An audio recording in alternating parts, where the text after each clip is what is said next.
Madam President, honourable members of the Union, esteemed colleagues on the opposition,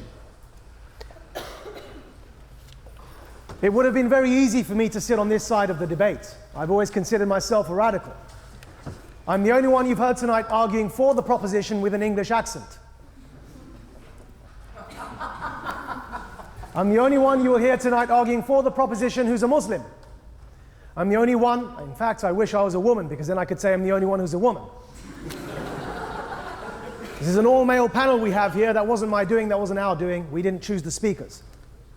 There's a slight nod to my esteemed colleague on the opposition there. But I've always considered myself a radical, and so I will argue for the motion, despite the fact it would be very easy for me to say that we should cease to dream the American dream. And the reason it would be very easy for me to say that is that I have been somebody who has succumbed, have become a victim of the suspended dream. For 13 years of my life, I considered America my enemy.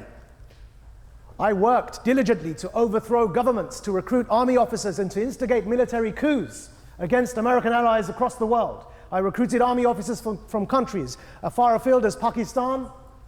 I went to Egypt to agitate against Hosni Mubarak, America's grand old best friend. I was a victim of the suspended dream when Hosni Mubarak's regime, that great American ally, blindfolded me, tied my hands behind my back, and took me to their dungeons underground in the headquarters of Egypt's state security, and proceeded to torture everybody with electricity.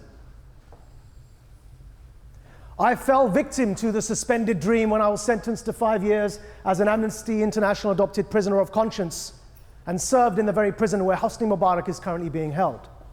And so yes, it would be very easy for me to argue against the motion. You may be asking right now, why on earth is he sitting on this side of the debate? I've always considered myself a radical, and I wanted to argue the counterintuitive notion, and I ask of you all here today to vote counterintuitively. Because the answer is very simple. Why you should vote yes for the motion is the very same reason that you should have voted yes for a motion if it was tabled here today, that Islam is a religion that causes war because Muslims today are involved in terrorism. The side that is arguing against the motion has fallen foul of one very simple principle. And that simple principle is that individuals are responsible for their actions. Failures in policy are led by those who run that policy, and ideals and principles are distinct from that. And so as you would not blame the faith of Islam for the actions of terrorists, we must not blame principles upon which a country was founded for the failures of George W. Bush, and indeed the failures of President Obama in his current tenure. It's very easy for me to argue that because I've seen both sides of the debate. And what I would say to you is, as we would not judge democracy by the actions of Tony Blair, as we would not judge the fact that we do not believe in a command economy controlled by the state, by the failures of Wall Street, but rather we would continue to advocate for a mixed economy. We must not judge the ideals upon which America was founded by the failures in policy.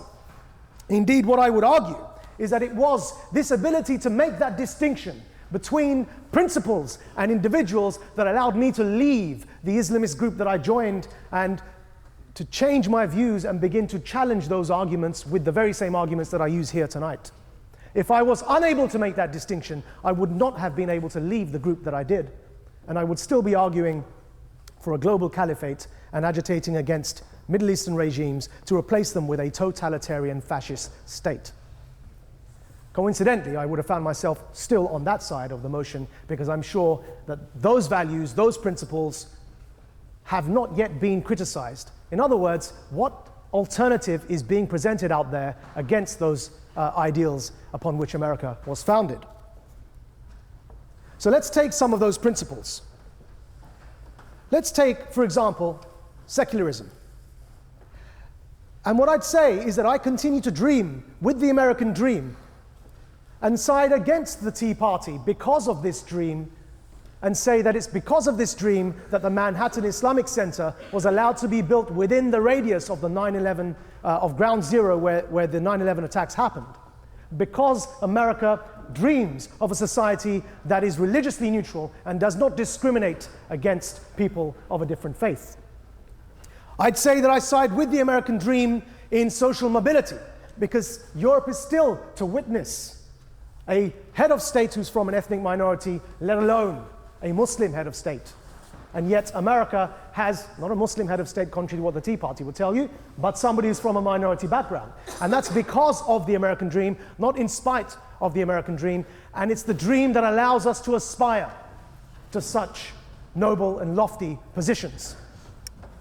I side with the American dream against the failures in policy of Abu Ghraib and Guantanamo, because I remind you, and this is something when I go to countries such as Pakistan, and go to cities such as Mingora, where Malala Yousafzai was shot in the head by the Taliban, and argue in front of audiences such as yourselves in those very cities, that it was the American media that exposed the travesty that was Abu Ghraib and the torture in the prisons in Iraq. It was because of the American dream that those violations were brought to our attention.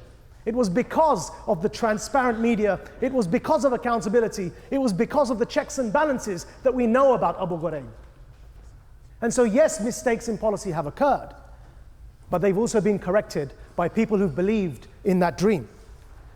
And I argue that I side with the American dream on questions of citizenship, because as somebody who was born and raised in the UK, as somebody who has the skin color that I do, as somebody who's a Muslim, I believe I have the right to become one day, or my child, or my fellow Muslims, or people who share the color of my skin, have the right to become Prime Minister of this very country. And that hasn't happened yet.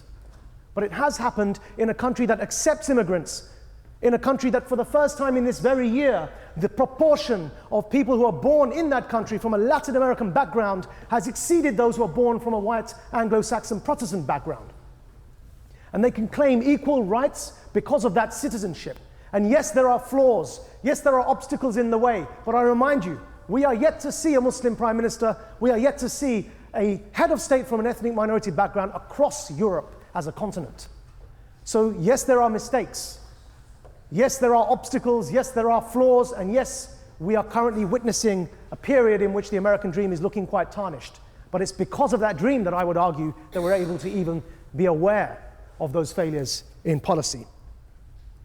And I will conclude, because somebody referred to democracy and Greece. I will conclude by saying that dreams cannot be defined, so please do not ask us for a definition, because to define a dream would be an exercise in empirical thought and scientific precision. The very opposite of what a dream should be. Dreams are felt. And dreams travel. They travel across borders. They travel across ethnicities, and they travel across faiths. And so what if the Americans currently are not adhering to the very dream? That's the equivalent of me saying that today, Greece as a country is the bastion of democracy when we know sure well that it's not. But the dream of democracy traveled from Greece and found its roots in other countries and settled and matured. And now we own democracy as much as the Greeks do. And so just because a dream may have originated somewhere, it doesn't mean that we cannot continue to dream that dream, even if we no longer believe in the administration or the governance of the country wherein it originated. We all know what Greece is going through today. And to extend that analogy and to conclude my points, Madam President, honourable members, I would argue that just because Oxford University still underrepresents those who come from ethnic minorities, who come from comprehensive schools, or women, that does not mean that we must not dream or aspire to an Oxbridge education. We must distinguish between the dream and the ideals on the one hand, and the implementation and the policy on the other. And I thank you, and with that I close my remarks.